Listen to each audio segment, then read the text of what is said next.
for this effort, and all guildies in their individual and group play contributed 2 points to help us win. Yes, all right. Or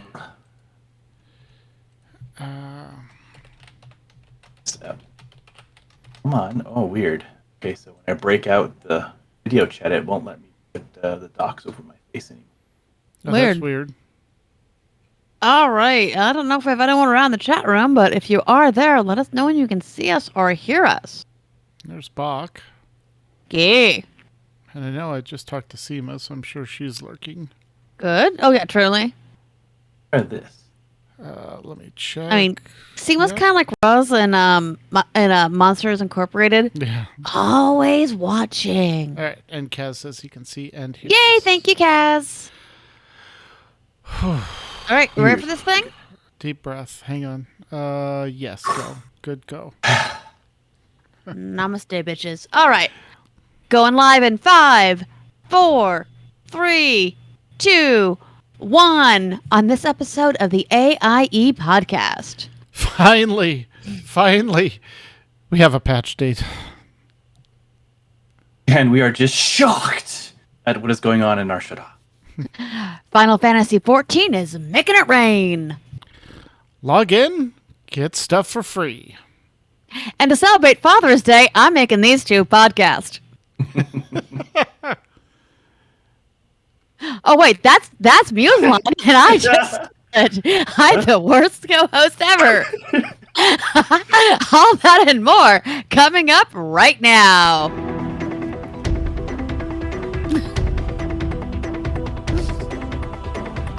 Bringing you the latest news from the AIE gaming community from planet Earth and beyond. This is the AIE Podcast.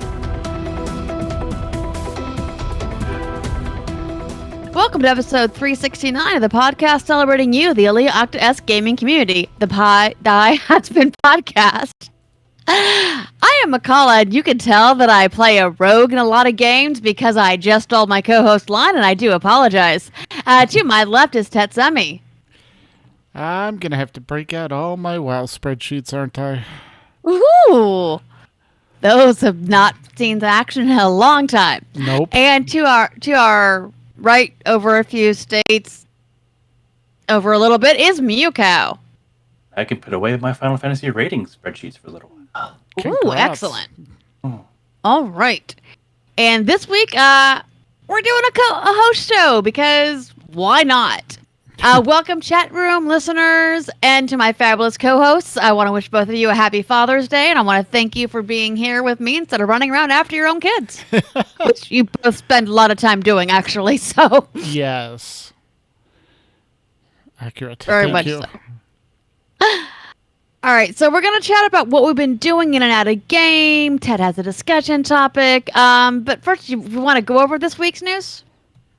Work for you guys? Absolutely. We have some news. AIE News. All good. All right. In streaming and guild podcast news, we have some information about a podcast that's at least new to us, and I'm really excited about it. It is the Boards and Sword podcast, and they can be found on their own website, which is boardsandswords.com. Episode 173. This is a podcast about bad jokes and board games. They talk about how people are going crazy for Pokemon cards still. Companies not going to Gen Con this year, and about the co-op or card game The Crew. And in Boards and Swords 174, they talk about the upcoming Marvel RPG tabletop. Oh, and I put that word in there. New product model for the Arkham Horror card game, Ticket to Ride logic puzzle, and more.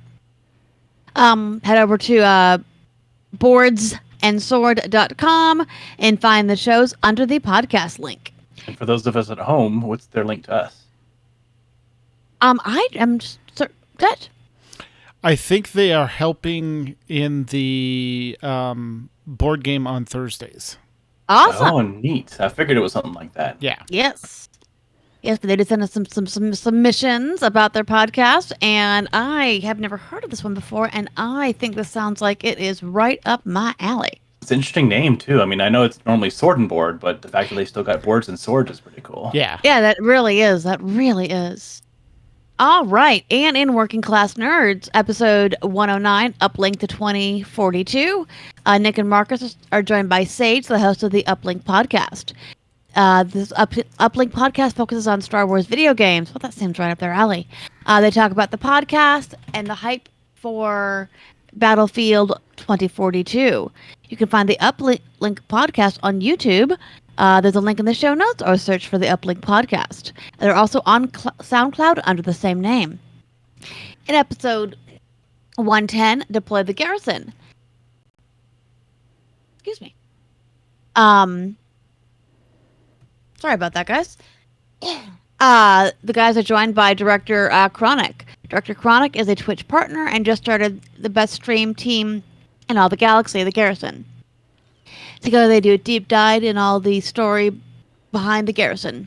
You can find Director Chronic at Twitch TV. Director Chronic. You can deploy the Garrison at Twitch TV team/the Garrison.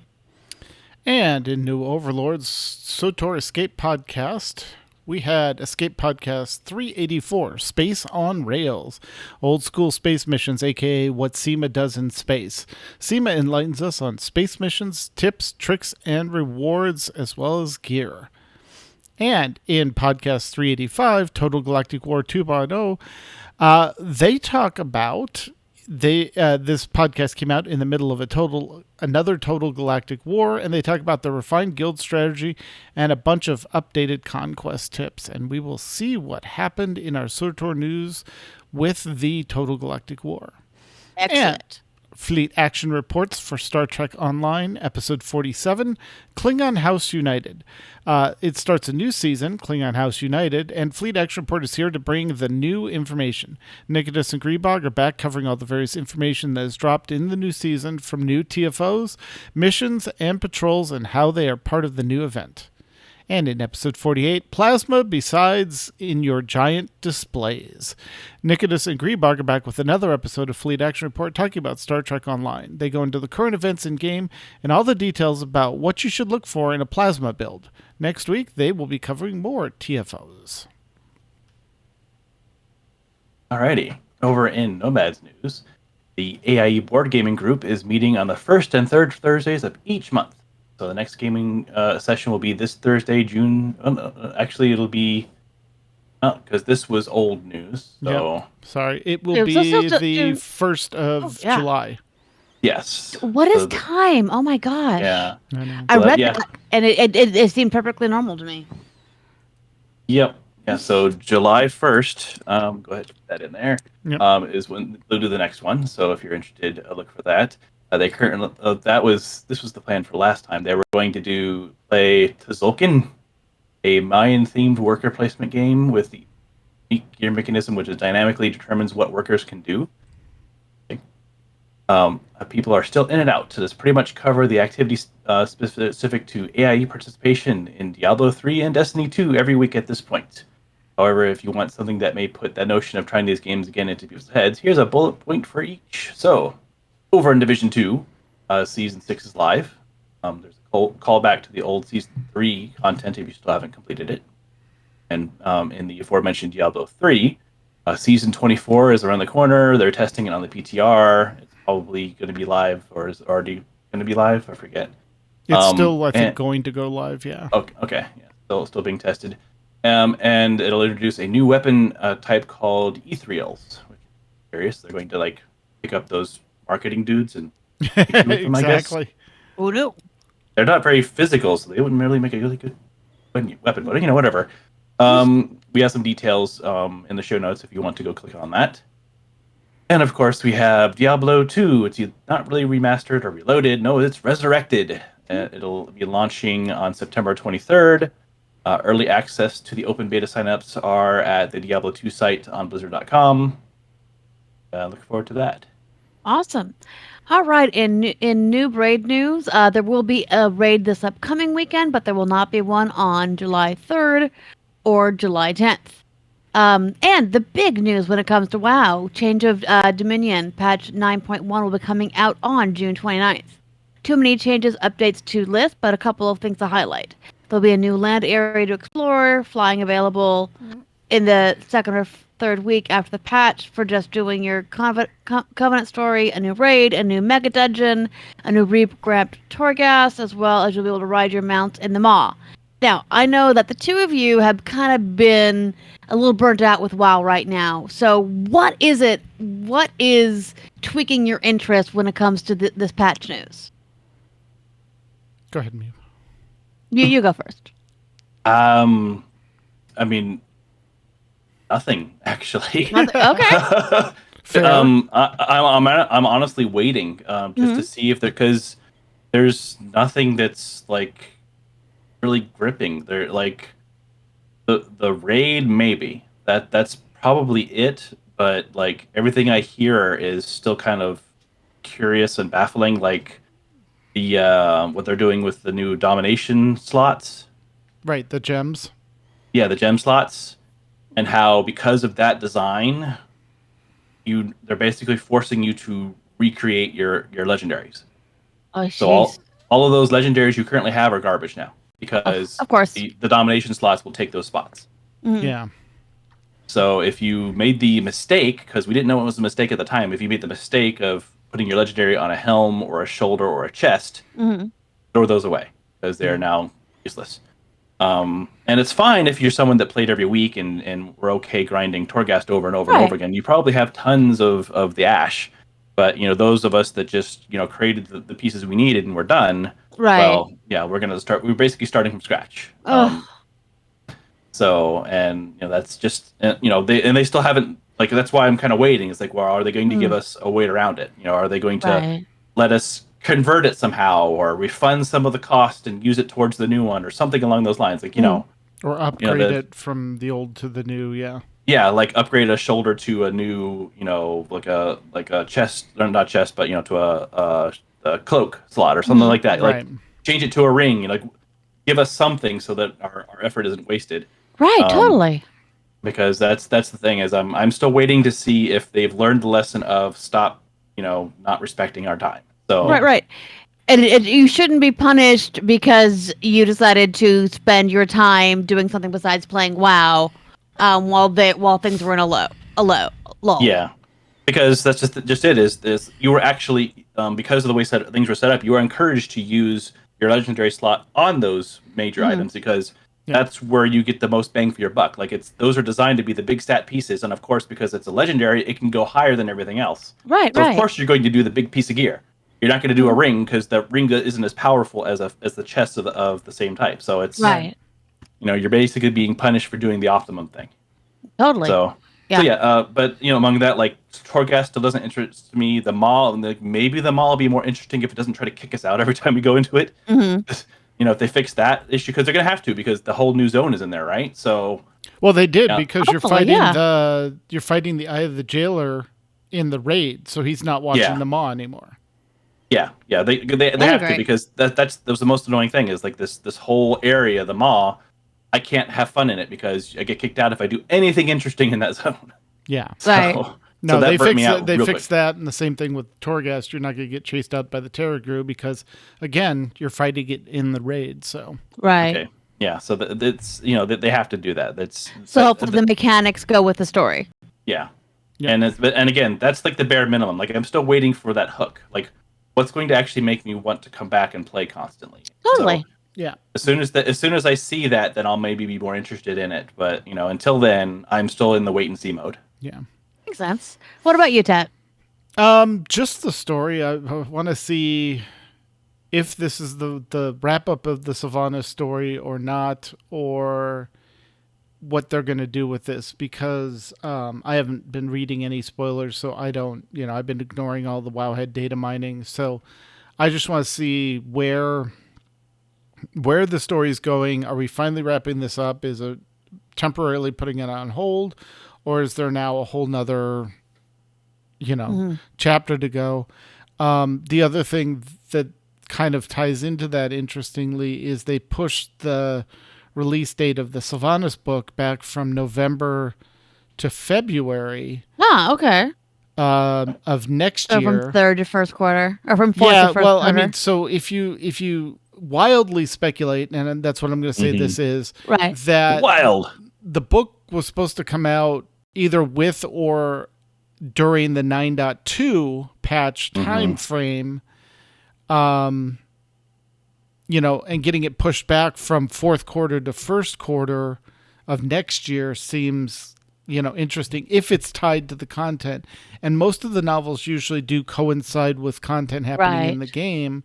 Typically. So I don't know if this is just signifying they were having issues with the book and the content in the book, or if it's more if which it's is too spoilerly to the games, they have to. No, that's what Christy Golden, who's writing the book, has said. Her thing was they want to make sure they get it right, and so they're pushing it back to get it right. But, okay. It just seems like with the delay of 9.1 and everything else, just to be a bit of a coincidence. Very much so. Okay. Yeah. So it's either they're pushing it for the game or they're pushing it for the book, and obviously we don't really know. Or like Kazric says, if they're having another BlizzCon line in January, they're pushing the book back to coincide with some announcement maybe that's makes coming. Sense. During that. So. Oh, that totally makes sense. So yeah, I've been poking back in WoW proper, just trying to get my feet under me to see where I'm at. I do have, on my Fury side, I do have a ring, so I don't really have to worry about redoing that one. But on my Protection Warrior side, I'm wearing the shoulders, the wall, because that was that was where you wanted that legendary slot for that. So we'll see. I've never really been a min-maxer. They've got to have something in mind with what they're going to do. So we'll see what happens. Well, from what I've heard, like you have to there's some kind of a special bonus. You have 3 pieces with that slot. Right. So that's why it's such a pain, because there's like 5 total spots it could be, and you want at least 3. So therefore, there's a high chance that it's going to bump off your legendary. That's the only concern. Yeah. Right. Yeah. No, makes that sense. Makes sense. So. All right. So we have a little bit of WoW Classic news. They moved. We moved to Mankir, courtside for the Burning Crusades Classic. Feel free to check out the AIE LFO channel and game, which of course is standard. Join AIE LFO and use the hashtag LFO or hashtag WoW Classic in AIE's Discord server to find more information. And in SOTOR news, it was Galactic Total War, or Total Galactic War, if I can read the copy that Seema provided. Wow, whoever wrote that, I don't know, honey. Yeah, I know. The Guild did win another planet, as we alluded to earlier. Yay! All the Guild event last weeks were co-opted for this effort, and all the guildies in their individual and group daily play contributed points to help us win. This opportunity only comes around a few times a year, and winning the planet means that for a period of time, everyone who arrives on the planet will see the words CZ-198, controlled by Aaliyah, act as Tamor, or at least it would if they actually had a landing area on the planet that displayed that, as we found out. Yeah, we want to see our name in lights, people. Well, the problem is CZ-198 is just a story area as opposed to a fully fleshed planet. So when you land on it, you're in the story instance, and so you're not seeing the planet alert. Got it. So yeah, it's disappointing, but we know we won it. So we will, of course. All right, and in game news, we were shocked to see the gambling going on here. Good Lord. That's an old callback. The Narshadon Nightlife event is just around the corner. Come to see the casino with a few credits in your pocket and unfounded hope in your heart. It only takes a little luck to win the top prizes, unless you're max, and then you don't win anything. Or maybe a lot of luck, or infinite luck. You have from June 29th to August 10th. Plenty of time to procrastinate. Right, Max? Also, Double XP is coming back starting on June 29th and going until July 13th. And over in Final Fantasy XIV news, the AIE membership in Final Fantasy XIV has shown a steady increase in numbers and a very high member retention rate in the past few weeks, leading up to even before FanFest. Many thanks to all the Final Fantasy XIV old-timers and new folks coming on board to enjoy the adventures and Eorzea with AIE. We are successful because of you. So a big shout out to all of you. The patch 5.55 is still the current content patch, although I think 5.7 is about to pop too. This includes the last step of the Resistance Weapon quest line, which is the best in slot for every job with no need to jump into Savage Raiding at all. Which is true. It's because they literally let you set the stats you want on that item. Like there's literally no way to get a better item because it's the highest item level, but you pick the stats. Yep. So, yeah, impossible to get better. Endwalker, the next expansion, will be coming out on November 23rd or the 19th if you get to pre-order. But there's a bunch of in-game events happening until then. Sometime in June, which I think it's probably this Tuesday, if not next. They're going to get the Make It Rain event, which is the Gold Saucer event. You can rack up all your MGP to get all those awesome cosmetics, mounts, minions, and hairstyles. Because, and there's even ones you unlock in other places and then come back and buy them there, too. So, yeah, you need lots of MGP. Then, sometime in the June-July timeframe, we'll get the balance patch 5.56, and then another balance patch of 5.57. I think 5.6 is maybe what I'm thinking of coming Tuesday or next Tuesday. Yeah. 5.57 is July-August timeframe. That will be the prep for the game up for Endwalker release, and we'll get more info as that comes up. And then the Moonfair and the Rising events will be coming in August. I think they're combining them again. This event is normally a celebration of the players and the rebirth of the game many years ago. The event usually falls at or very close to AIE's own Remembrance Week, so look forward to future events announcements regarding that. Probably try to run it all together. Yep. If that's not enough content for you, AIE is running content on a regular basis. Of course, we have our content progression teams. Join us down in Final Fantasy XIV channel for more details on the game. Remember, if you are on the fence on this game, the entirety of the base game and the first expansion, Heaven's Ward, critically acclaimed Heaven's Yes. Which lets you go up to level 60, is available at no cost and no time limit. You can go in there and go to your heart's content. They just limit a few things, like you can't chat as much, and I don't think you can join a guild yet because it's to keep the gold farmers from running amok. Right. Causing problems. You can check it out on PC, Mac, Steam for PC, PlayStation 4, and recently released native PlayStation 5 version. Regardless of your platform, all players share the same servers. There's no limitations on what content or control scheme a platform can use, which means that PC can play with controllers and consoles can play with keyboards if they wish. It's perfectly set up to do it all. In fact, I know Savage Raiders that prefer using controllers because it just is more natural for them. Right. Interesting. Okay. We love welcoming new players to AIE and Eorzea and can't wait to welcome you as well. In fact, I welcomed my wife back to the game. Yes. Because she couldn't, resist all the noise going on, saying, maybe I should give this a try again because everyone's talking about it. She had mentioned that the other day that she was, I don't really have time for another game, but yeah. So every now and then we try to sneak like half an hour or an hour and let her go through it all. And basically, because right here it's not easy to see, but I do have another spot here at the table with another computer and whatnot set up so that we can basically sit together and play and point at stuff, and it's kind of fun because I'll run around on my max level character, and then she can go through all the old content because we're not in a hurry. Right. There's lots of good story content there. Awesome.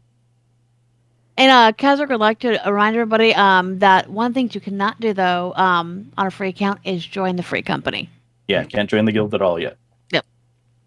All right, and in ESO news, standard activities are including clearing the zones of sky shards and world bosses, clearing public dungeons, and the best of all, being let off cliffs by Dunkinia. Yeah, she's like that. MFN activities happen each week and involve either zone clears, daily dungeon runs, and/or public dungeon clears. Next week, they'll be making their way through 2 public dungeons in the new Blackwood zone. Hopefully that was not last week's notes. Anyways, it was. They have been, but I'm pretty sure they're going to continue. Yeah, exactly. And in STO news, the end of the Klingon Civil War comes in the House United season. Only Quanos endures invent earn a 4-piece ground set by playing new missions, new TFOs, or new patrols, all centered around the new season. New bridge for KDF captains based on in-game mission, and Fleet Action Report is looking for people to help with a PvP episode in 2 weeks, and I did update that. If you're interested in helping, find contact information at fleetactionreport.com. All right. So for Guild Wars 2 news, you want to make sure you're still logging in if you want to get all the old Living World stuff for free. Season 2, episode 5 and 6 are free now. 7 and 8 might be available now or this Tuesday. It's log in and see what's available. Grab it if you can. If you have been keeping up on the bonus achievements, next week should be the first big reward, the Ascended Weapon of Choice. Of course, you can go and take your time with these bonuses and the achievements. If you do them all, you can get a legendary amulet. Let's see. We have July's dungeons and more will be pushed back to the week of July 16th. So that adjustment on your calendars. Awesome. And in Lotro news, update 30, Blood of Azog has arrived, along with Your of... You assigned it to yourself. I'm sorry? You assigned it to yourself. As a new Bazaar. Thank you.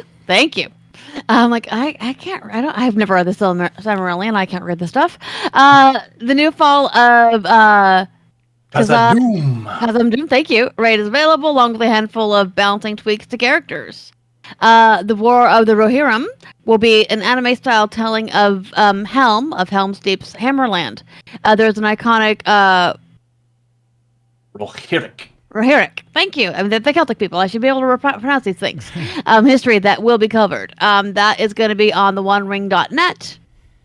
And more information there. All right, guys. That's the news. That's all the news that's set to print.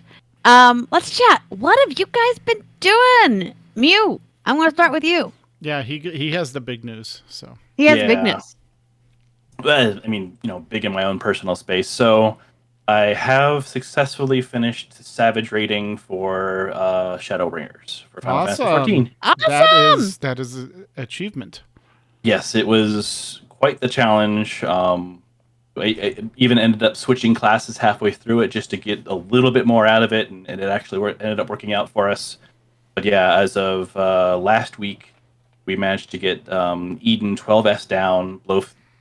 We were working on the gate boss for a while, and I want to say like 2 weeks ago, we finally pushed through and started to experience the end boss. And I won't say names. That everyone refers to it as gate boss and end boss because reasons. You don't want to know the names. Nope. Right. Okay. But yeah, it's intriguing. Once you get that first gate boss figured out and can consistently clear it, because it's one of those challenging things where you have a block of time. I want to say 120 minutes. Mm-hmm. And that's for both bosses. Right. And so if you defeat the first boss, then you have the rest of the time to work on the second boss. Right. Once you leave and come back, you have to start over at the gate boss. Okay. So that's the thing, is you have to get to the point where you can consistently get the gate boss down, and then you'll have the rest of the time. So we finally got to a point where we were starting to one or two shot the gate boss, and then we would have the rest of that lockout to then work on the end boss. And it really helped a lot, and we started learning all the mechanics, and it's a very I've said it before, it's a dance. Like you have to be paying attention. There's not really there's sort of kind of a DBM for Final Fantasy 14, but the thing is even that is like, figure this thing out happening now. It's like something is about to happen and you have to figure that out. So you're looking at the boss for tells, you're looking for the area around for tells, you're looking at the colors of things, and it's fascinating. Like sometimes it'll put a marker on you and you have to do a thing, and so it's always going to be a different fight every time, but it's the same fight every time. But it's always going to be different. Like it's just one of those fun things, and it's such a satisfying thing when you've gotten stuff down, and then you almost like surprise yourself that you get this muscle memory of being able to very smoothly take care of a thing as it comes, and it's I mean, like I said, it's very satisfying. It's like it's not like, oh, finally we're done with that boss. No, it's like, oh, I have conquered that boss. I feel like a better player for it. Like right. So it's not the relief. It's the, oh my gosh, it's a huge accomplishment. Yes. Yep. And so now we're finally kind of taking a break and just enjoying doing some other stuff for a bit. But we have to think about do we want to try the ultimate fights? And the way that I guess I can describe it to WoW players is I guess Ice Crown Citadel is probably the easiest thing. So imagine you start fighting LT. Yep. And as you're fighting LT, then Lady Deathwister pops up and starts coming at you too. So that your second tag has to go over and take care of her while doing the mechanics for LT. You finally get LT down, and then Syndragosa comes in and starts doing stuff, and you have to take care of her stuff. And then you finally get them all down, and Lich King comes out during that same fight. Yeah. and as he's doing the fight with you, he starts incorporating the mechanics from the other 3 fights. Right. So you have to pay attention to all that going on. There's no, pause everything and turn to ice, and then, it's like, so no, you have to fully take him down yourself. Like that. Wow. And that's all at Mythic difficulty. That is basically what a Final Fantasy Ultimate fight is. That sounds intense. Yes. And it's the same dance. Like you have to figure out each mechanic. You have to take each mechanic on, figure that out, learn it, muscle memory it, and then bring in the next thing. And then you're automatically doing those mechanics as these new mechanics are coming at you. Like, it's just such an interesting and like it's visually interesting to watch. Yeah, no, it sounds fascinating, but that's a lot.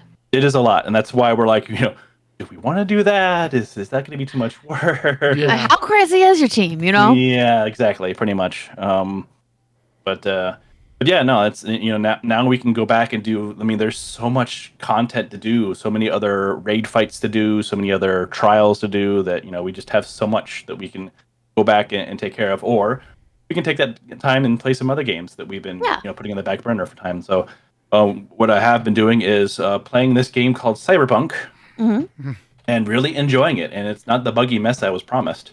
Oh, that's great. No, because they cleaned it up a lot. Yes, they did some major cleanup. So, like, the worst I've seen is, some items I can't pick up, and every now and then a person sliding a little bit before they finally start walking. That's the worst I've seen. That's great. So, it's a fascinating game. The story is definitely compelling. I do like the gameplay. It reminds me a lot of like your Far Cry 5 stuff, like the same kind of like you can choose if you want to be the stealthy person, or if you want to hack things from afar, or if you just want to run in and shoot everything down. Like, it has all those types, or you can do all 3. You can run in and stealthily take someone down as you throw a grenade and then hack that guy over there. Like, you can do all that at once, and it's it's very satisfying. And the side quests are very interesting. Lots of geeky science fiction call outs. There was a part where they very firmly pulled in Portal reference. There was a GLaDOS.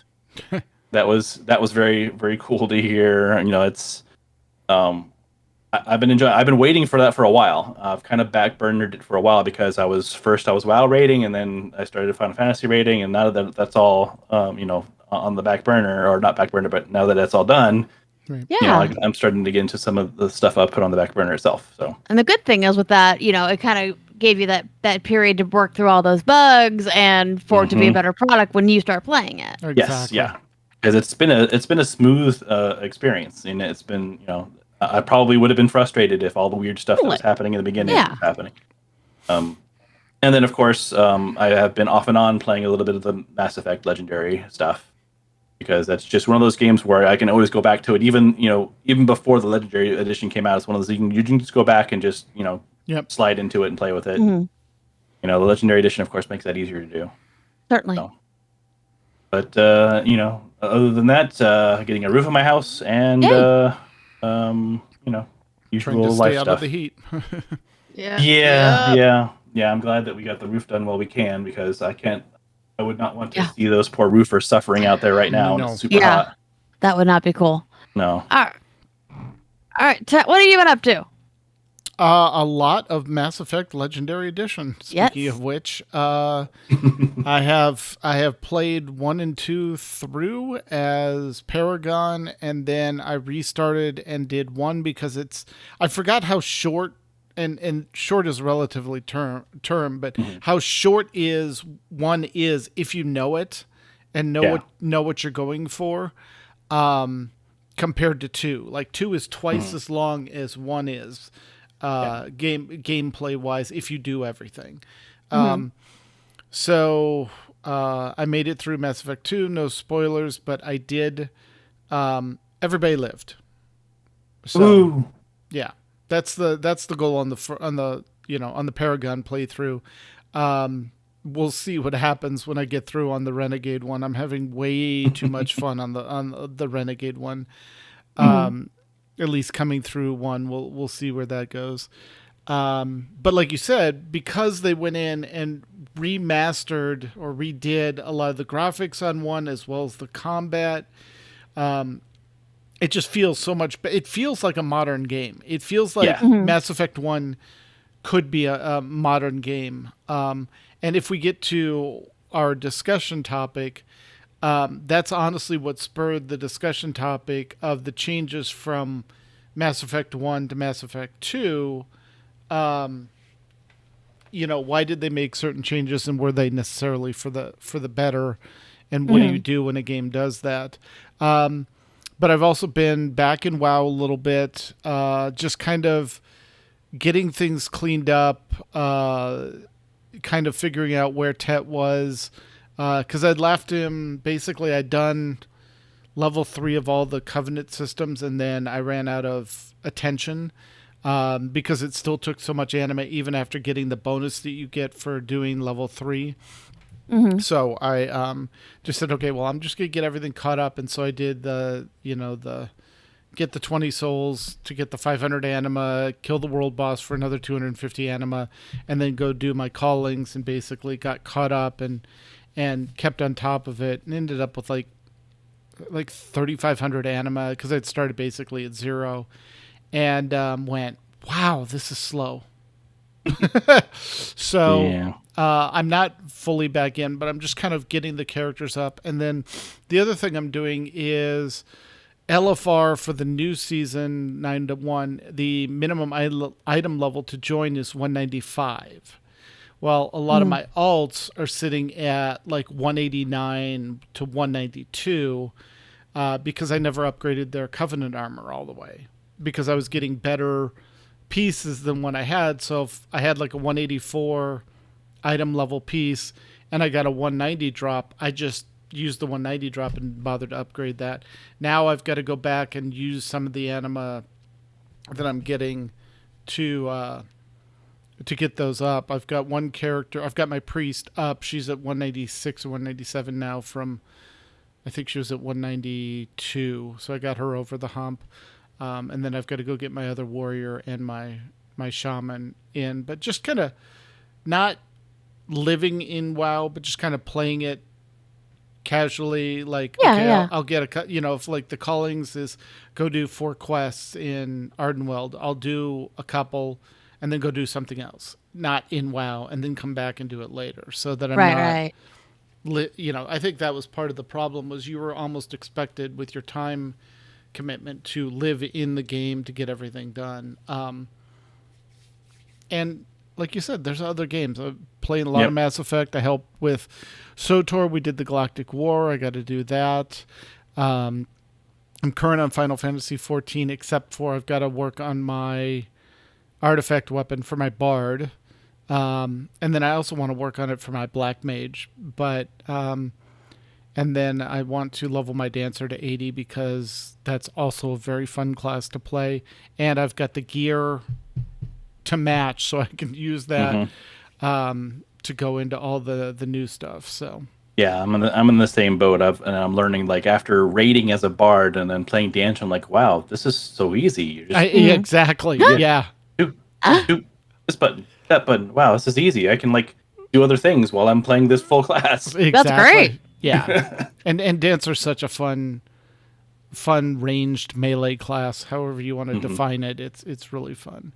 So doing that, and then just doing a lot of real life projects around the house and running people to medical appointments and that sort of stuff. So yeah.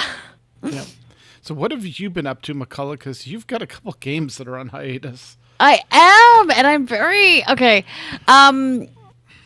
So yeah, our Call of Cthulhu and our Star Wars game are currently on hiatus. Until about the time that we podcast next. So I might actually have something on there. Hopefully, in theory, we'll have at least played one Star Wars session.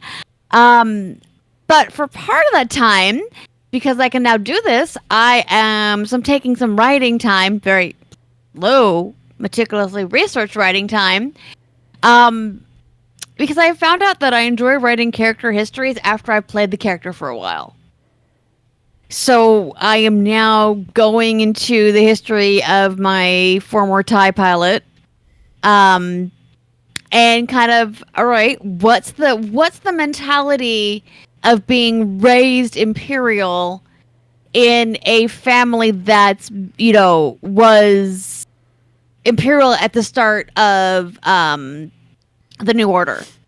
So kind of like, what is that mentality like? How are you raised? What's the kind of, what are you taught? So I've kind of been working on that, doing a lot of research in that post Clone Wars, pre-Battle of Yavin period.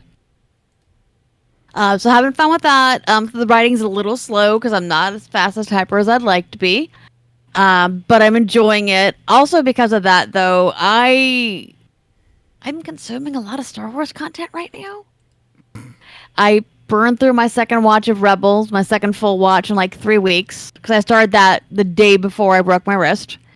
And then I'm on Clone Wars now, and one of my friends actually made me a curated list of Clone Wars episodes that kind of skip a lot of the filler. Nice. Yeah, if you wanted, I'm happy to share it with you because I know you guys have been intending to go through it as well, which has been great. So when I am on the exercise bike, I usually watch like an episode or so of Clone Wars. So really enjoying that. Just because that would have been right before she was born. Bad Batch actually is exactly when she was born. So, and of course we're enjoying that immensely. So that's kind of like been a lot of my gaming stuff. Rose game's been on hiatus just because real life keeps getting in our way. Our Thursday game, we're still in hell. We actually had an amazing moment a few weeks ago. We had to skip this week. But a few weeks ago, we were fighting this devil, and a bunch of us were up close to it. But every time you hit it, it had an attack. It was able special action where it could hit one of the other players, one of the PCs. You hit me, I hit you. You hit me, I hit you. you. Oh, no, I hit somebody. I might hit you. I might hit your friend. I'm a rogue. I have every way to evade those hits. So it kept hitting our priest.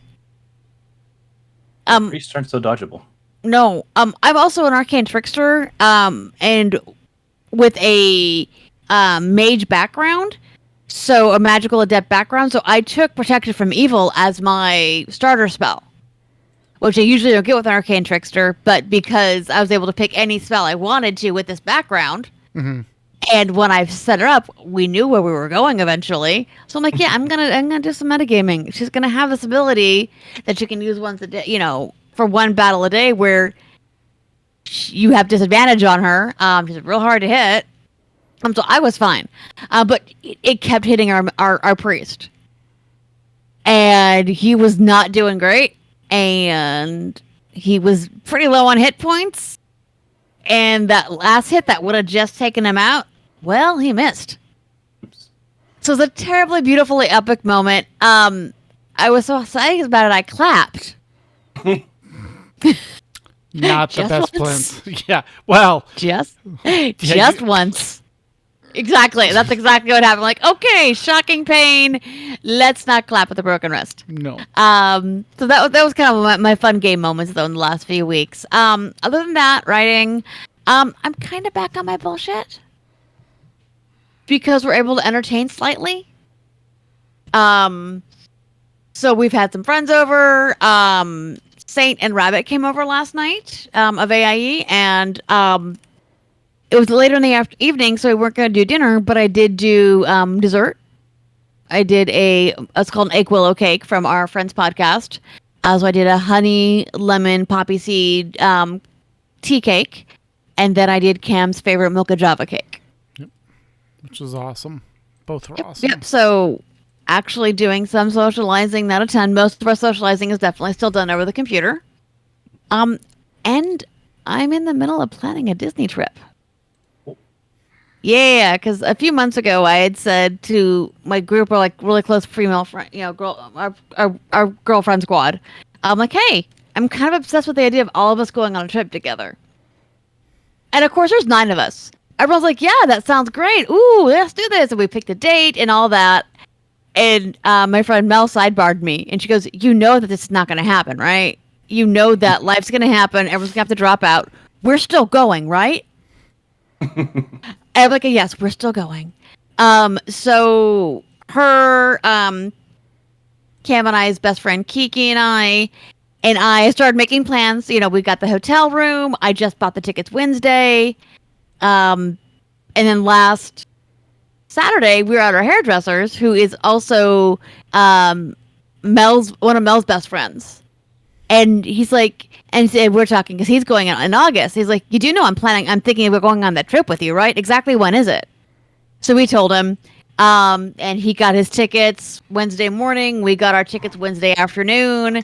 So yeah, we're in the middle of planning a Disney trip, which is part of my entertaining. Was we got together, started planning out Disney bounds, started figuring out what parks we're gonna do what day. So pretty excited about that. And then we're then doing a family trip, COVID permitting. Of course, everything is COVID permitting right now. Yeah. And then we're planning a family trip to make up for the kiddo for her 18th birthday and for graduation in January. So yeah, thanks COVID. Yeah, that was poor kid, not graduating and turning 18 in 1999. Wow, in 2020, not the best time for her. Nope. So that's kind of what I've been doing. But Cam, you had an interesting topic that you wanted to kind of throw out there. So yeah. So going back to the Mass Effect 1 to Mass Effect 2 discussion. So when you go from Mass Effect 1 to 2, they made some fundamental system changes, and they changed from basically weapons had a heat rating, and the more you used it, the more the weapon would heat up and eventually would overheat. And the better weapons had a bigger radiator, so they could radiate the heat better. You could use them more. Simple. It kept you in the combat. You knew, okay, if I'm using it too much, I just got to slow down a little bit, like back your cadence off. Instead of firing every second, fire every other second. And it was an interesting management thing where you didn't have to worry about, oh, I've got to run around the battlefield and pick up weapon clips to refill the weapon, which is what you have to do in Mass Effect 2. The other thing they did was you went from when you visited a planet, you would just tell your ship, hey, scan the planet, because you've got a ship full of people. That's their job, is to do stuff, and it would go, oh, hey, there's an anomaly. You can land here. Or, okay, we scanned the planet and we found this resource and it marked it off on the achievement. Well, they decided that in Mass Effect 2, as part of the plot, that you were going to need to get ship upgrades as well as weapon upgrades. So, of course, I think the thinking went, well, those need to cost something besides just the discovery part of it. So it needs to have a currency. So where do we get a currency from? Well, normally you would get the previous currency you would get from doing missions on the planet in the Mako. Mm-hmm. Well, they reduced significantly the number of missions on the planet. And so they're like, well, we can't do it that way. So we'll have you do it at the planet level, but you're going to have to actively scan the planet, and made it its own mini game where you had to like move the cursor around the planet until the graph went to a certain height, and then you could, oh, I found this, one of 4 elements, collect it. And it just kind of like, I'm spending time in my head, again, going back to the whole, are you being good with the time I'm putting into the game? It's an interesting mini game, like the first or second time you do it, But when you spend the majority of what should be playing time essentially doing this collecting and scanning to get this resource to make your weapons and other things better, and you're not doing anything else to advance the story, you're kind of like, is this fun? Is this, I know why they did it mechanically, but story-wise, it didn't feel the better. So that got me thinking of other games and other systems that changed when they went from either the original launch to a sequel or the original launch to expansions. And was that change for the better? And, so things came up like we do Mass Effect 1 and 2.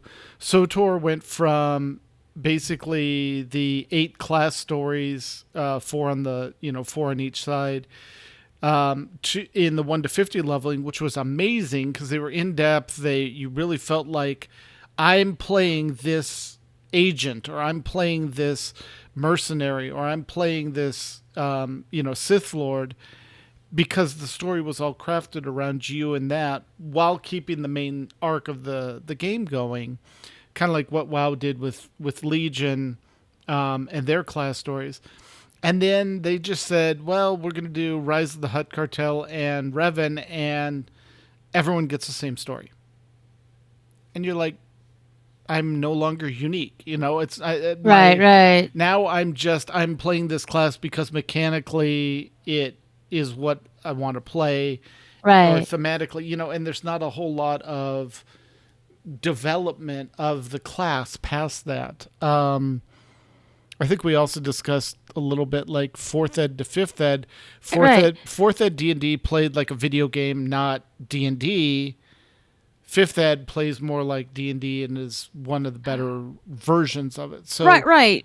But the thing like 4th ed, which is really interesting, is you and I came back into gaming with 4th ed. Yeah. We had our old campaign, we brought in some of the 3rd ed stuff very lightly. So we had a lot of the resources, but we never played under 3rd ed. We never played under 3.5. And from what I know of 3.5 players, I'm very happy because I'm so tired of hearing the word "well" back in 3.5. Sorry, that's a whole other tangent. I apologize. McCullough's soapbox. But 4th ed was very much using a lot of mechanics that you find in video games. Yep. You had your cooldowns. You had things that you could do once a round. You had things that you could do once a battle. You had things that you could do once a day. But you always had something you could do. Which was great coming from, if you're a video game player, that was great.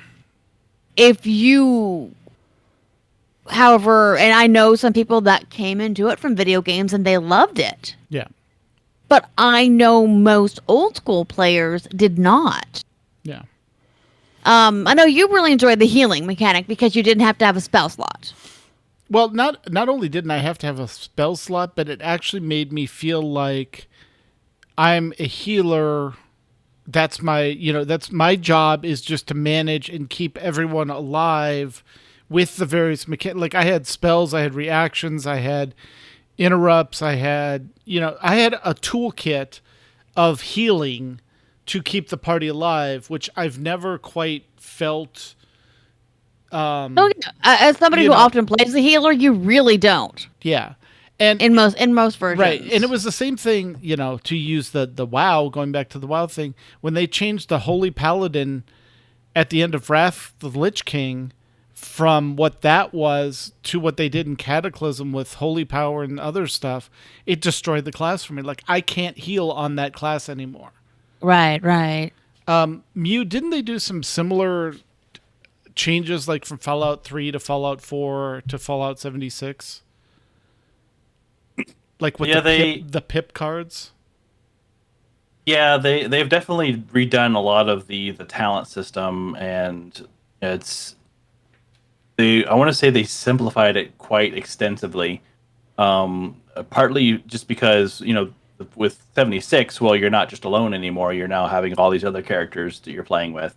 Yep. So, with 3 and 4 and New Vegas, like, you can make these stupidly overpowered characters that, fit a certain play style. And you can still do that in 76 to an extent, but they have to be careful to not let that happen, so that you have a levels 200 one-shotting newbies as they're coming out. That would be a horrible experience. So, but at the same time, they want to make it still compelling and worth grinding levels to get perk cards and whatnot. But yeah, I want to say 76 is the biggest departure from everything because of that, the way they did that, and they've yet again they added some quality of life stuff to it more recently, where you can now do loadouts. Finally, it was something that you could do with mods for a long time, but and it's interesting how they did that system too, because it's not just I want to run my shotgun build, I want to do my melee build. No, you have to go to a specific stand, and click that, swap it out. Yeah. Yes, you can't just on the fly do it, because in the mods let you do that, and that was a little overpowered, because you can essentially just say, "Oh, there's someone in my face. Let me switch to my melee build real quick." Yeah. That's, they want you to have a little bit more forethought, and and that also makes it more compelling. You have to think a little more. It's not just overpower button here, overpower button here, overpower button here. Like that's not quite as satisfying, I suppose. Right. But just like how they kind of changed how power armor works, even to where in Fallout 3, you didn't really get the same kind of setup for power armor. It was more like clothing, I guess. Yeah. Whereas when you got to 4 and 76, it's something you actually got into. Yep. And actually it had a battery, and it was more like a vehicle. Yeah. And then in 76, they try to equalize the two ideas, so that you don't have to jump into power armor to play the game. So they gave it to where your regular armor was able to almost go toe to toe with power armor, and in some builds even surpass it, just because they were more nimble or whatever you want to do. But yeah, it's part of it too. Is if they can't keep the same systems all the time, because if you do, well, the new expansion, well, if it's the same exact systems, yeah, sure, that might be comfy, but that's also boring. But it was the case of, I think for me, it wasn't the case that they changed the system. It was that what they changed it to for my play style. And again, a lot of this we're discussing is personal opinion. Just wasn't as fun as the old system. Like, give me the variety of weapons and loadouts and stuff in Mass Effect 2, but take away the ammo requirement and just put it back to radiated heat. To me, it's still an interesting system. I'm not going to get into the whole solving the planet resources. I like the upgrades were interesting. I don't know that I necessarily liked it better than, here's the assault weapon version 6. Here's the assault version weapon 7. Here's the, that level that was in 1, that was maybe a little too simplistic, but at least you knew, if I like this style of weapon, I just have to look for the higher number version of this, and that'll be an upgrade. Right. But I think, McCullough, we were discussing this last night with Rabbit and Saint. You got into Baldur's Gate 3 because you thought it was going to be an interesting D&D thing. Go ahead. Yeah, something to play on the nights games get canceled. Because it is D&D. And I liked the character creation. I liked the way the class that I was playing played. I was playing a warlock. Had to think for a second there. Sorcerer. Anyway, I was playing one of my spell classes. I liked the way it played. I liked the way that it worked for the lore that I knew. I liked the optimization. I liked that you could pick a love interest. You build your own love interest. Yep. And it's very open. But what I did not love were the controls. Yep. I had such a hard time with that I stopped playing. Which upset me because we had bought the game. I will go back to it. I hear that it's definitely better. So maybe once I'm to the point where I can play a video game again, maybe part of my physical therapy, exactly. I'll play. But to me, that was it doesn't matter how much I like those other things. The system made it so that I didn't want to play. Yeah. And I mean, let's face it, I know that I'm not a great video game player. That's fine. That's who I am as a human being. But normally I struggle through. I just figure out how to do it. And this, I couldn't do it. Yeah. The problem was with the camera movement versus the character movement versus, oh, I'm dead because something I can't see is shooting me and it's not telling me really well where it is, or I can't line of sight it because of the way the controls are and stuff. So yeah, it was very frustrating for even, people that are used to that style of game. So I've heard it got better. We'll have to see. So cool. Mew, could you think of any where you had an expansion or a sequel to a game where they changed stuff and you were just kind of like, was that really necessary to go that direction with it? I mean, the easiest one that comes to mind is going into Shadowlands and changing the player power gathering to be going from plentiful to we're going to starve you of it. Right. To give you the sense of the sense of impending doom. The rigidity. Like they were a little heavy-handed on that. Like I understand that you want to start to feel like you're weak, like they're starving for anima. I understand that, but don't beat me over the head with it. Make me feel miserable and doing it like that. It was too much of a struggle. And then I don't know if maybe they needed to tweak the curve or what, but it never felt like it got enough. Like they certainly increased how much more you needed, but they didn't seem to likewise increase the flow. Like there should have been a point where it was we figured out why it was so sparse. Okay, fix it.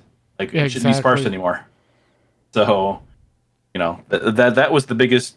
That was enough. I mean, that and other things, but that was enough to just make me kind of sit back and say, okay, they're not respecting my time. Yeah, I'm gonna sit back and watch for a bit.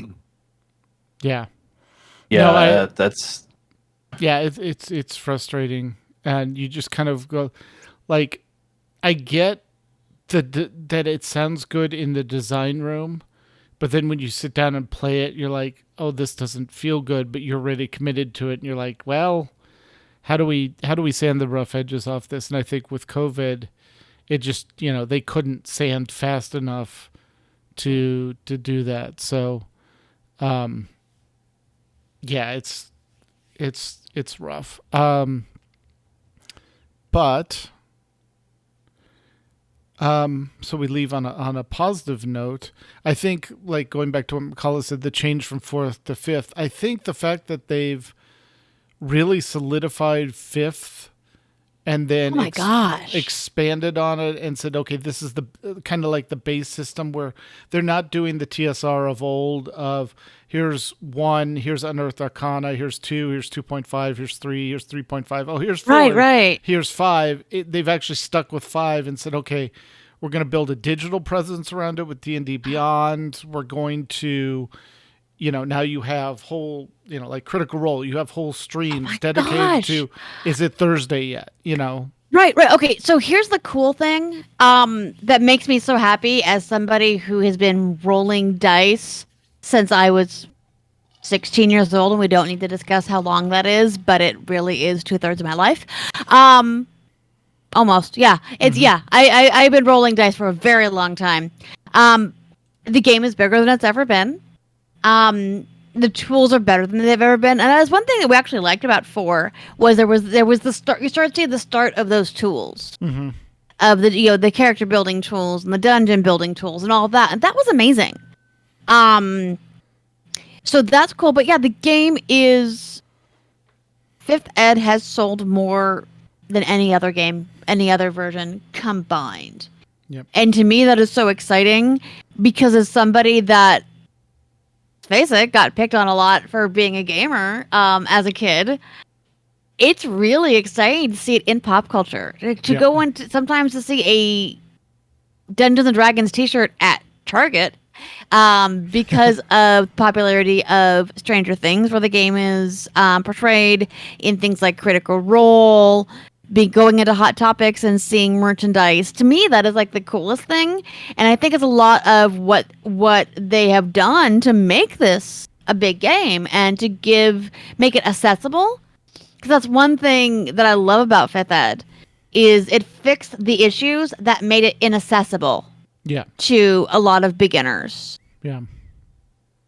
Made it easier for outsiders to even watch and understand what's going on, because Exactly. you're not stuck in techno jargon and Right. trying to figure things out. It's just straightforward. Which is why, like, I get on my soapbox about 3.5, and also even, 4th Ed, the mechanics were kind of weird. It was So a yeah, bit I'm dense. loving that. I love the accessibility to it. Yep. Cool.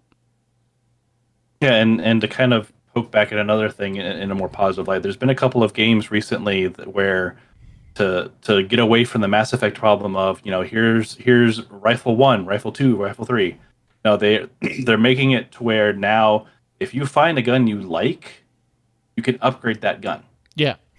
And I know that Cyberpunk does that, and which has been a lot of fun. Like, I like the way this gun works. Well, now I can upgrade it. Now I can even increase the rarity of it so that it's now a rare gun or an epic gun or whatever.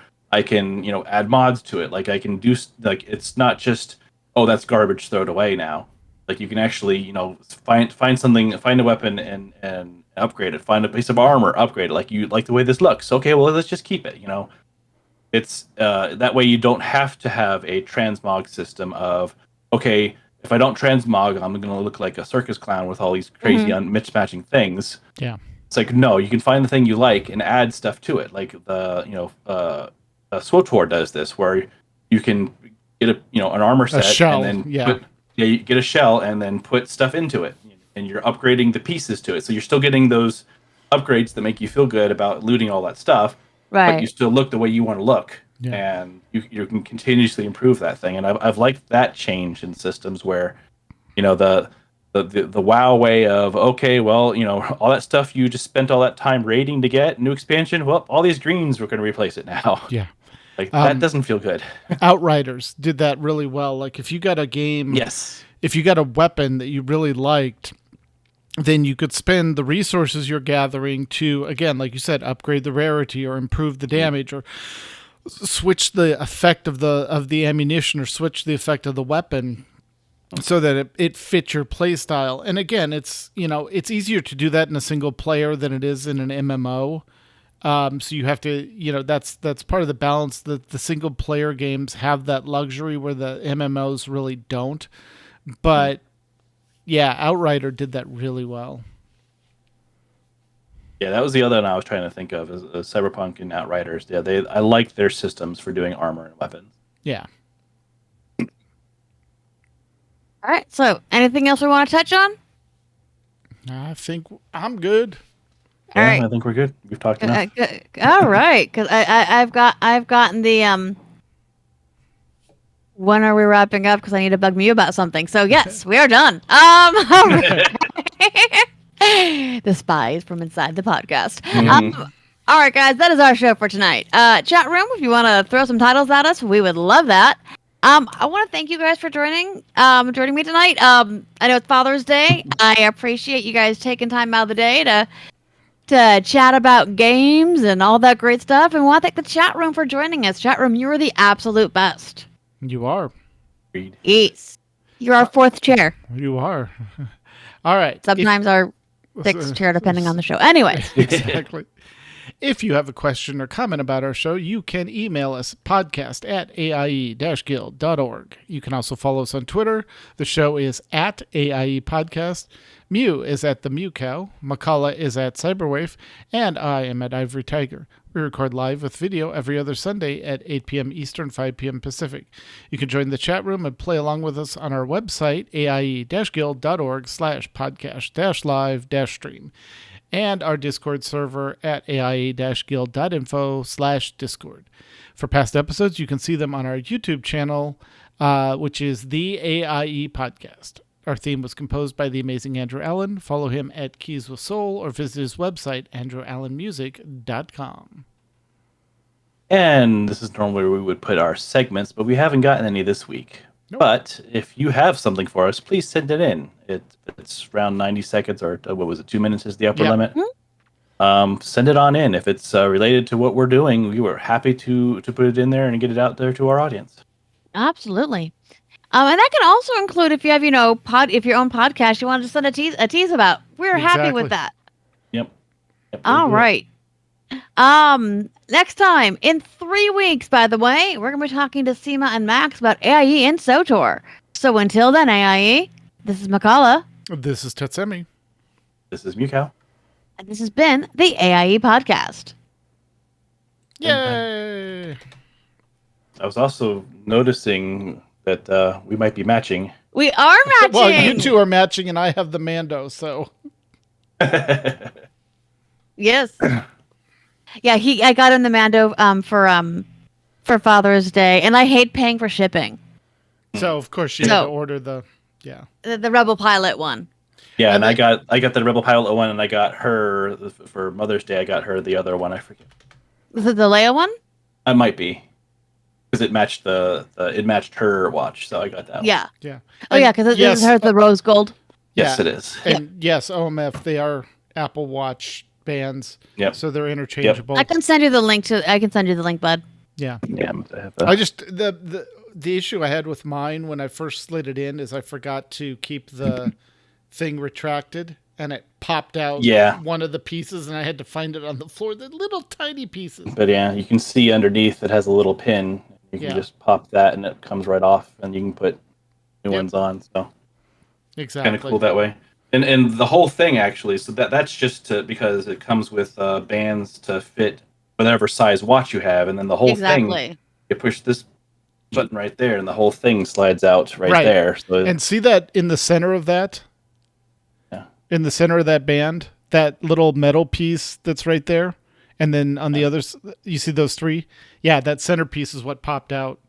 Oh, yeah, that's the important part. Right, exactly. That's what keeps the watch band in there. Yep.